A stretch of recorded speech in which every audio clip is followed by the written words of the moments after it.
मेरा नाम शमा है। मैं 29 साल की हूँ, शादीशुदा हूँ और पंजाब के एक छोटे से शहर में रहती हूँ। मेरे घर में मेरा शौहर जो 32 साल का है, मेरा 14 साल का बेटा और 16 साल की बेटी है। शौहर सरकारी मुलाजमत करता है, मगर पिछले 6 साल से उसे शदीद दिमाग है। जरा सी मेहनत से सांस फूल जाती है और वो बिस्तर से लगभग लगा रहता है। लोग कहते हैं कि मैं अब भी बहुत खूबसूरत लगती हूँ। कई बार रिश्तेदार और दोस्त मुझे साधना सरगम से तशबिया देते हैं और ये बात मुझे अंदर ही अंदर खुश कर देती है। बात इस दिन की है जब मैं अपने माँ बाप के घर यानी नानी हाल अपनी बहन की बेटी की शादी में बच्चों समेत गई थी। नानी हाल मेरे लिए हमेशा से जिंदर ठीरा है। शादी की तैयारियों में पूरा घर शोर शराबे से भरा हुआ था। मेहमानों की आमदरफत, हंसी मजाक, घंघरों की झनकार, हर तरफ रौनक थी। शादी से एक दिन पहले मुझे नहाने की जरूरत पड़ी। नीचे वाले सब बाथरूम्स मेहमानों से भरे पड़े थे।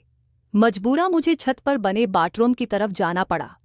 वहां पहुंचकर देखा कि दरवाजा अंदर से बंद है। मैंने आवाज दी, कौन है? अंदर जवाब आया, भाभी में हूं। जीद, बस 2 मिनट। जीद मेरा चचाजाद भाई है, खड़ता है और शादी के लिए आया हुआ था। थोड़ी देर बाद जीद ने दरवाज़ा खोला। वह सिर्फ तौलिया लपेटे हुए था, उसके कपड़े हाथ में थे। जैसे ही वो बाहर निकला उसका पांव फिसला और वह जोर से गिर पड़ा। गिरते ही तौलिया लट गया और मैंने एक लम्हे के लिए वो सब देख लिया जो मेरे जहन में हमेशा के लिए घूम गया। मैं जल्दी से बाथरूम में घुस गई, मगर मेरा दिल धड़क रहा था। नहाकर बाहर आई तो जीद नीचे बैठा, सबके साथ नॉर्मल बात कर रहा था, जैसे कुछ हुआ ही ना हो। मगर मेरे अंदर कुछ टूट चुका था। मैं बार बार उसके करीब जाने की कोशिश करने लगी, उसका ध्यान अपनी तरफ खींचने के लिए उसके पास बैठती, हल्का सा हाथ लगाती, उसके कंधे पर हाथ रखकर बातें करती। मगर जीद की सादगी और बेचैन कर रही थी। वो बिल्कुल समझ ही नहीं रहा था कि मेरे दिल में क्या तूफान उठ रहा है। वो एक पलक झपकते ही भूल जाने वाला लम्हा मेरे लिए बार बार जिंदा हो रहा था। शादी बहुत धूमधाम से हो गई। 2 दिन बाद घर वाले बहन की बेटी को उसकी ससुराल छोड़ने गए। घर में अब सिर्फ चंद औरतें, मेहमान, मेरे बच्चे और जीद ही रह गए थे। शादी की दौड़ धूप के बाद घर में एक अजीब सी खामोशी छा गई थी। शाम 8 बजे खाना खा लिया। मेरी बेटी और बाकी औरतें एक कमरे में सोने की तैयारी कर रही थी। मुझे और बेटी को भी वहीं सोना था। मेरा बेटा दूसरे कमरे में पलंग पर लेटकर टीवी देख रहा था और वहीं सो जाता है। जीद खाना खाकर बाहर घूमने निकल गया था। मैं बेटे के पास गई, उसके बिस्तर पर आधा लेटकर टीवी देखने लगी। रात में बजे जीद वापस आया, मुझे देखकर मुस्कुराया और बोला, किया देख रही हो? भाभी, मैंने कहा, एक सीरियल है, आजा तो देख ले। वो बोला, अभी आता हूँ, और अपने कमरे में कपड़े बदलने चला गया। थोड़ी देर बाद वापस आया और मेरे बेटे के बगल में लेटकर टीवी देखने लगा। मेरे दिल की धड़कन तेज हो गई। जीद के इतना करीब होने से मेरे जिस्म में एक अजीब सी गर्मी फैल रही थी। रात 10 बज रहे थे। मेरा बेटा बोला, उम्मा लाइट बंद कर दो, मुझे नींद आ रही है। ये सास बहू वाला ड्रामा बहुत लंबा चलता है, तुम तो पूरा देखकर ही सोती हो। ये सुनकर मुझे हंसी आ गई और ज़ेद भी हंस पड़ा। उसने कहा, हाँ भाभी, लाइट बंद कर दो, मेरी भी आंखें बोझल हो रही हैं, मैं भी जल्दी सो जाऊंगा। मैंने ठीक है कहकर फिर वापस उसी बिस्तर पर बेटे के पास लेट गई। अब तरतीब यूं थी कि दीवार की तरफ जीद, फिर मेरा बेटा, फिर मैं। थोड़ी देर बाद बेटा सो गया। कुछ देर में जीद की सांस भी इकिसा हो गई। मैंने जानबूझकर उसे उसके कमरे में जाने नहीं कहा। टीवी की आवाज बिल्कुल धीमी कर दी। कुछ देर इंतजार करने के बाद छुपके से उठी और बगल वाले कमरे में जाकर देखा बेटी और बाकी औरतें गहरी नींद में थीं। वापस आई, नाइट बल्ब जलाया, टीवी बंद किया और बेटे के पास लेट गई। तकरीबन आधा घंटा इंतजार करने के बाद दोबारा सब चेक किया, सब गहरी नींद में थे। जीद भी बेखबर सो रहा था। मेरे अंदर एक तूफान उठ रहा था। मैं जीद को देख रही थी और मेरा दिल धड़क धड़क कर फटने को था। इस रात मेरे जहन में जो चल रहा था शायद मैं खुद भी पूरी तरह समझ नहीं पा रही थी, मगर मेरी ख्वाहिश मुझे कुछ करने पर मजबूर कर रही थी। घर में मुकम्मल सन्नाटा था। नाइट बल्ब की मध्यम रोशनी कमरे को एक प्रासरार माहौल दे रही थी। मैं बिस्तर पर लेटी थी, मगर नींद कहीं दूर भाग गई थी। जीत का चेहरा, उसकी मासूमियत, वो लम्हा जो बाथरूम के बाहर देखा था, बार बार जहन में घूम रहा था। मैंने आहिस्ता से करबर बदली और उसकी तरफ देखा। नाइट बल्ब की रोशनी में उसका चेहरा हल्का सा चमक रहा था। मेरे अंदर बेचैनी बढ़ती जा रही थी। मैं जानती थी कि जो सोच रही हूं वो गलत है। मैं शादीशुदा औरत हूं, 2 बच्चों की मां हूं। जीद मेरा चचाजाद भाई है, मगर इस लम्हे में दिल और दिमाग के दरमियान जंग छड़ी हुई थी।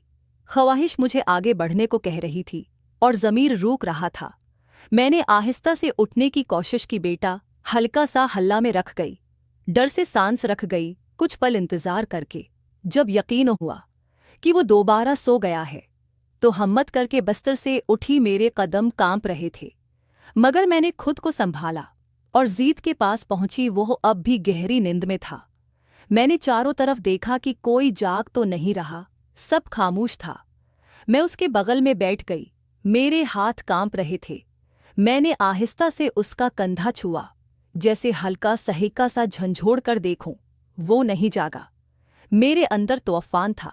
मैंने खुद से कहा, शमा ये क्या कर रही है, तो ये गलत है। मगर जिस्म ने बात नहीं मानी। मैंने आहिस्ता से उसका हाथ पकड़ा। उसका हाथ गर्म था। मेरे छूने से वो हल्का सा हिला, उसकी आंखें खुले और वो नींद में ही चौंक गया। भाभी, उसने धीमी आवाज में कहा, कुछ मत बोलना। मैंने सरगोशी की। मेरी आवाज में एक अजीब सी कशिश थी जो मुझे खुद भी नहीं पता कहाँ से आई।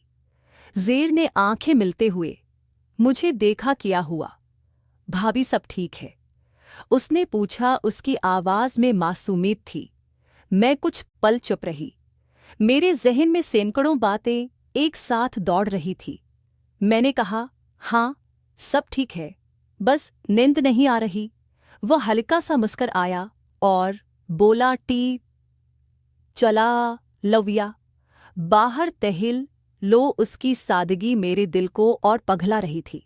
नहीं, बस यहीं बैठ, मैंने कहा, और उसका हाथ और जोर से पकड़ लिया। मुझे नहीं पता था मैं क्या चाहती हूँ, मगर इस लम्हे मैं बस ज़ेद के करीब रहना चाहती थी। वो थोड़ा उलझा हुआ लगा, मगर कुछ न बोला। शायद समझ नहीं आ रहा था कि मैं क्या चाह रही हूँ।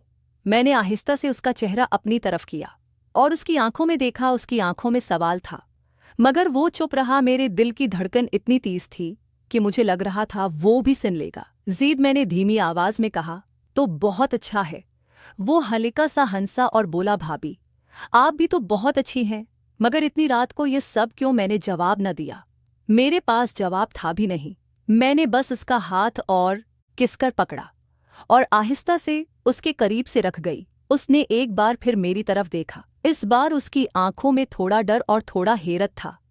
भाभी ये ठीक नहीं है, उसने आहिस्ता से कहा और हाथ छुड़ाने की कोशिश की। उसके लफ्ज मेरे लिए बजली की तरह गले में एकदम रख गई। मेरे चेहरे पर शर्मिंदगी और खौफ दोनों छा गए। मुझे माफ कर दे ज़ीद, मैंने घबरा कर कहा। मुझे नहीं पता मैं क्या कर रही थी।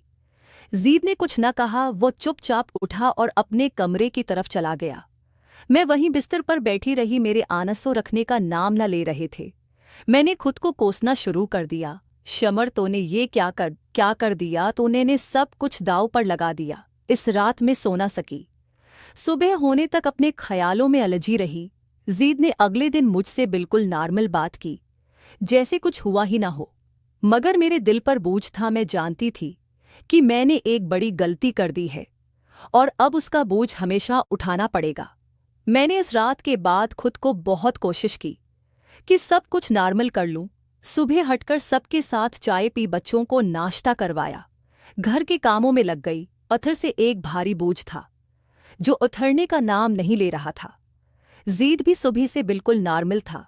मुझसे हंसते मुस्कुराते बात कर रहा था, जैसे रात का वाक़या ख्वाब ही था। वो मुझे देखकर बोला, भाभी यार चाय में कुछ कमाल है, तुमने क्या जादू कर दिया है? मैंने हल्का सा मुस्कुराता जवाब दिया, बस यूं ही, मगर मेरी मुस्कुराहट झूठी थी। दिल में शर्मिंदगी और खौफ था कि कहीं वो मुझसे नाराज तो नहीं हो गया। दिन भर घर में चहल पहल रही। मेहमान औरतें बैठी गप्पे मारती रहे, बच्चे खेलते रहे। जीत कभी बाहर गया, कभी घर आया। हर बार जब वो आता तो मेरी नज़रें खुद ब खुद इस पर चली जाते। वो जब मुझे देखता तो मामूल की तरह मुस्कराता, मगर मुझे लगता था कि उसकी मुस्कुराहट में कुछ फर्क है। शायद वो भी रात की बात को भूल नहीं पाया था। हंसी मजाक चला, मगर मेरा दिमाग कहीं और था। रात को सोने का वक्त आया तो वही कमरा